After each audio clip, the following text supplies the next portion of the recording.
Évangile selon saint Matthieu. Gloire à toi, Seigneur. Matthieu chapitre 13 du verset 1 au verset 23. Ce jour-là, Jésus était sorti de la maison et il était assis au bord du lac. Une foule immense se rassembla auprès de lui, si bien qu'il monta dans une barque où il s'assit. Toute la foule se tenait sur le rivage. Il leur dit beaucoup de choses en parabole. Voici que le semeur est sorti pour semer. Comme il semait, les grains sont tombés au bord du chemin et les oiseaux sont venus tout manger. D'autres sont tombés sur le sol pierreux où il n'avait pas beaucoup de terre. Ils ont levé aussitôt parce que la terre était peu profonde. Le soleil s'étant levé, ils ont brûlé et, faute de racines, ils ont séché. D'autres grains sont tombés dans les ronces. Les ronces ont poussé, les ont étouffés. D'autres sont tombés sur la bonne terre. Ils ont donné du fruit à raison de 100 ou 60 ou 30 pour un. Celui qui a les oreilles, qu'il entende. Les disciples s'approchèrent de Jésus et lui dirent: Pourquoi leur parles-tu en parabole? Il leur répondit: À vous il est donné de connaître les mystères du royaume des cieux, mais à eux ce n'est pas donné. Celui qui a recevra encore, et il sera dans l'abondance, mais celui qui n'a rien se fera enlever même ce qu'il a. Si je leur parle en parabole, c'est parce qu'ils regardent sans regarder, qu'ils écoutent sans écouter et sans comprendre. Ainsi s'accomplit pour eux la prophétie d'Isaïe. Vous aurez beau écouter, vous ne comprendrez pas. Vous aurez beau regarder, vous ne verrez pas. Le cœur de ce peuple s'est alourdi. Ils sont devenus durs d'oreilles. Ils se sont bouchés les yeux pour que leurs yeux ne voient pas, que leurs oreilles n'entendent pas, que leur cœur ne comprenne pas et qu'ils ne se convertissent pas. Sinon, je les aurais guéris. Mais vous, heureux vos yeux parce qu'ils voient et vos oreilles parce qu'elles entendent. Amen, je vous le dis, beaucoup de prophètes et de justes ont désiré voir ce que vous voyez et ne l'ont pas vu, entendre ce que vous entendez et ne l'ont pas entendu. Vous donc, écoutez ce que veut dire la parabole du semeur. Quand l'homme entend la parole du royaume sans la comprendre, le mauvais survient et s'empare de ce qui est semé dans son cœur. Cet homme, c'est le terrain ensemencé au bord du chemin. Celui qui a reçu la semence sur un sol pierreux, c'est l'homme qui entend la parole et la reçoit aussitôt avec joie. Mais il n'a pas de racine en lui. Il est l'homme d'un moment. Quand vient la détresse ou la persécution à cause de la parole, il tombe aussitôt. Celui qui a reçu la semence dans les ronces, c'est l'homme qui entend la parole, mais les soucis du monde et les séductions de la richesse étouffent la parole et ne donnent pas de fruit. Celui qui a reçu la semence dans la bonne terre, c'est l'homme qui entend la parole et la comprend. Il porte du fruit à raison de 100 ou 60 ou 30 pour un. Acclamons la parole de Dieu. Louange à toi, Seigneur Jésus.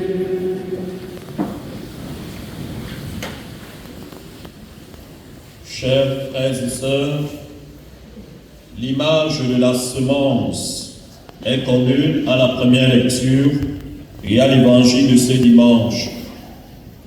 Cette semence est identifiée dans la première lecture à la parole de Dieu qui fait germer la terre, puis à celle de Jésus qui proclame le règne de Dieu dans l'Évangile. Dans les deux cas, l'efficacité de la parole de Dieu est inévitable, elle est indéniable. La parole de Dieu est efficace. Elle s'accomplit toujours, quel que soit le temps qui passe. Elle accomplit ce qu'il dit, ce qu'il veut. C'est de ça. En effet, le livre de la consolation du prophète Isaïe, ce livre va du chapitre 40 jusqu'au chapitre 55. Le livre de la consolation du prophète Isaïe, duquel est tirée la première lecture, s'ouvre par une magnifique déclaration de foi. La parole de notre Dieu demeure pour toujours. C'est en Isaïe chapitre 40, verset 8. Envers et contre tout, les promesses du Seigneur s'accompliront, est-il dit dans ce Deutéro-Isaïe au chapitre 41, verset 26. Et la finale de ce livre en donne l'illustration dans le texte qui nous a été lu, avec la parabole de la pluie et de la neige que Dieu envoie à son gré. Le psaume de ce dimanche, en consonance avec la première lecture, est justement une prière d'action de grâce faite au Seigneur pour les pluies qu'il donne et qui prépare les récoltes. Dieu envoie la pluie et il prépare les récoltes. On peut mesurer la pertinence d'un tel psaume en contexte de sécheresse, là où la pluie n'est pas évidente. La parole de Dieu, qui est puissante et émette vérité, accomplit ce qui lui plaît, et elle ne sort pas de sa bouche en vain. Le Seigneur dit que sa parole qui sort de sa bouche ne lui retourne pas sans avoir accompli ce qu'il veut. Elle exécute ses desseins, tout comme le vent, la roi, comme on dit en hébreu, c'est-à-dire aussi l'esprit. En parallèle avec l'esprit de Dieu, la parole, dont l'efficacité ne souffre de rien, est créatrice. Et son efficacité se verra bien à ceci que le peuple d'Israël, en exil à Babylone, au moment où le prophète lui parle, reprendra le chemin de l'Exode à la rencontre de son Dieu pour retourner sur sa terre, la terre d'Israël. Dans cet oracle de la première lecture, cet oracle prophétique, qui est une étape importante de la personnification de la parole de Dieu, c'est en fait l'espérance, chers frères et sœurs, que le Seigneur veut susciter chez son peuple Israël au bord du découragement, du désespoir, dans l'attente de sa délivrance. Il se passe en fait que le peuple est en captivité à Babylone, en exil à Babylone, et usé d'attendre de voir se réaliser les promesses de salut du Seigneur, de délivrance et de libération, il est au bord du désespoir, du découragement. Et le Seigneur, par la bouche du prophète, lui fait savoir que sa parole n'est pas vaine. Sa promesse s'accomplira, sa parole accomplira ce qu'il a dit. Le peuple est alors appelé à l'espérance. Cette espérance que sous-tend la foi, c'est-à-dire la confiance en Dieu, notamment en sa parole, ou alors en sa promesse de salut qui s'accomplira quel que soit le cas.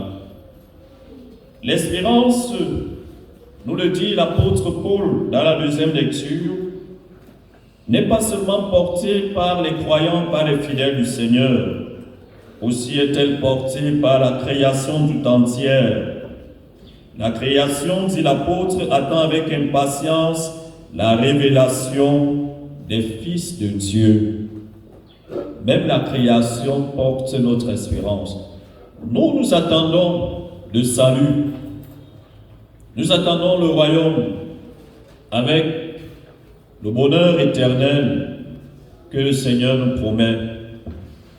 Dans cette attente, nous dit l'apôtre, nous sommes comme dans un douloureux enfantement du royaume. L'apôtre nous rassure cependant que les souffrances du temps présent ne sont rien par rapport à la gloire qui nous est promise. L'espérance de cette gloire qui nous est promise devrait nous faire sublimer, transcender toutes les difficultés du temps présent.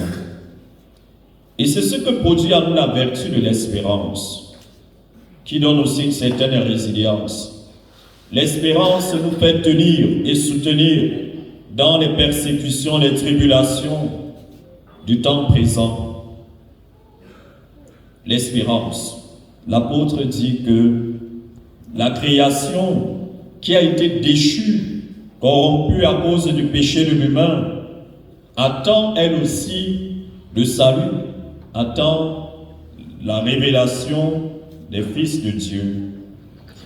L'espérance, nous l'entendons du propos de l'apôtre, est une attente active. L'apôtre dit quoi? Que la création attend. Et nous aussi qui portons l'espérance chrétienne du bonheur éternel, nous attendons. L'espérance est une attente active, certaine, parce que l'objet de l'attente est certain. Il est certain parce que c'est Dieu qui l'a promis et qu'il est émette, il est vérité, il est fidèle. Ce qu'il a dit se fera. Et c'est là que l'espérance dépasse l'espoir. Dans l'espoir, nous ne sommes pas très sûrs de l'objet, mais dans l'espérance, nous sommes sûrs de ce que nous attendons. L'espérance est attente active, certaine et confiante de la réalisation des promesses de salut et de bonheur que le Seigneur nous a faites.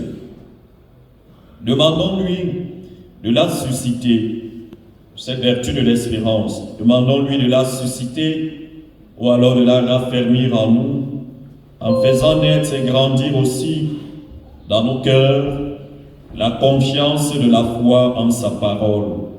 Cette parole qui accomplit toujours sa promesse de salut et de bonheur.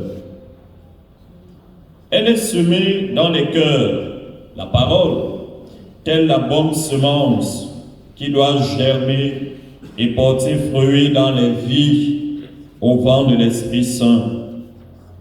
Disposons nos cœurs à la recevoir avec foi. Jésus explique dans l'Évangile, par la parabole du semeur, que lui-même est l'échec apparent de sa prédication, puis de celle de ses envoyés. Les causes de cet échec partiel sont développées dans l'allégorie des 3 premiers terrains, des 3 terres auxquelles chacun des auditeurs doit s'identifier pour se convertir. Quel type de terre suis-je? Quel type de terrain suis-je? C'est la question qu'il faudrait que chacun de nous se pose. Mais finalement, la parole de Jésus donne un fruit abondant qui compense largement les pertes des mauvais terrains, c'est-à-dire les cœurs mal disposés, parce que inconstant à la garder, dépourvus de foi, démontés par les persécutions et les tribulations qui leur font oublier la parole, rongés par les soucis de la vie et aveuglés par les richesses de ce monde qui les séduisent. Mais vous voyez, le rendement magnifique de la semence dans la bonne terre peut redonner confiance et courage aux messagers de la parole. Le semeur a semé dans l'humanité sa parole d'amour et de vie. À chacun de nous de la laisser porter des fruits spirituels, de conversion, de justice et de sainteté dans sa vie personnelle. Par cette parabole dans laquelle l'agriculteur ou le cultivateur de chez nous apprend aussi à retrouver espoir en la terre, qui ne déçoit pas, dit-on, Jésus nous invite à semer inlassablement la parole de Dieu à tout vent et dans tous les cœurs, même les plus endurcis, avec joyeuse espérance en Dieu. car c'est lui, Dieu, qui fait germer au vent de son esprit la graine ou alors la semence de sa parole, au secret des cœurs qu'il convertit par un effet de sa grâce. Il montre la lumière de sa vérité aux égarés ou qu'ils retrouvent le bon chemin, comme nous l'avons dit dans la collecte de ce dimanche, la prière après le Gloria, par sa parole qui est lumière sur nos pas, comme dit le psalmiste, lampe sur nos routes. Vivement que cette parole de Dieu germe et porte du fruit dans tous les cœurs, au vent de l'Esprit Saint. Amen. Loué soit Jésus-Christ.